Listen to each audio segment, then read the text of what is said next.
जयंती मनाबो जी गुरु बाबा का दिसंबर ना।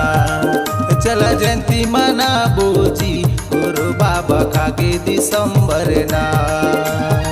दिन सोमवार के जन्म ले है, दिन सोमवार के जन्म ले है, ओ महंगो के ललना जे अमरतिन के ललना ना।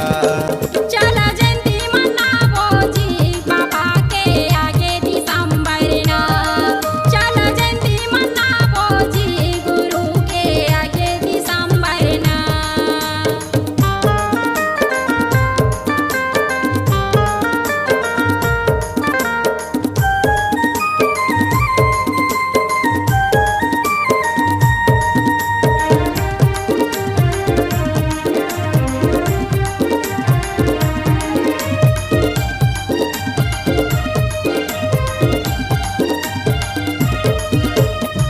बड़ सुहावन मन भावन लागत है गुरु के आए पुरवैया।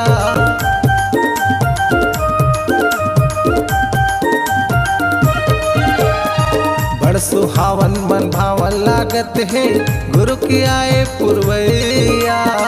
कतो दुखिया के दुख मिट जाते आके बाबा दुवरिया। कतो दुखिया के दुख मिट जाते आके बाबा दुवरिया। सुघरंग नाली पाबो जी बाबा के आगे दिसंबर ना।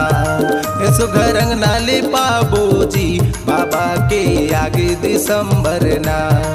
गले खोर हने के लागत है, गले खोर हने के लागत है, जैसे देखा था सपना जे, जैसे देखा था सपना ना। चला जयंती मनाबो जी बाबा के आगे दिसंबर ना। चला जयंती मनाबो जी गुरु के आगे दिसंबर ना।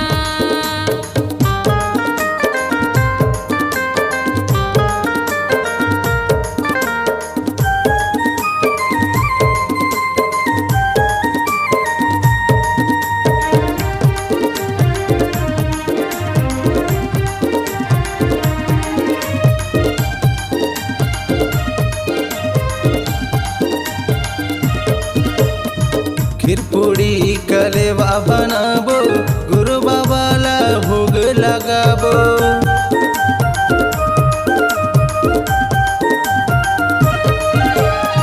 खीरपूड़ी कलेवा बनाबो गुरु बाबा ला भोग लगाबो। कीरतपुर जाके दर्शन कराबो, मांगे मन्नत गहा मने पाबो। कीरतपुर जाके दर्शन कराबो, मांगे मन्नत गहा मने पाबो। चला दर्शन ला पालेवा जी बाबा के आगे दिसंबर ना।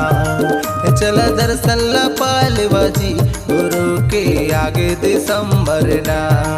भटकत मन हा शांत हो जाए, भटकत मन हा शांत हो जाए, ओ बाबा चरण माना, ओ गुरु चरण माना।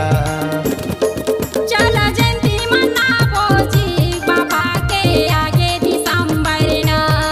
चला जयंती मनाबो जी गुरु के आगे दिसंबर ना।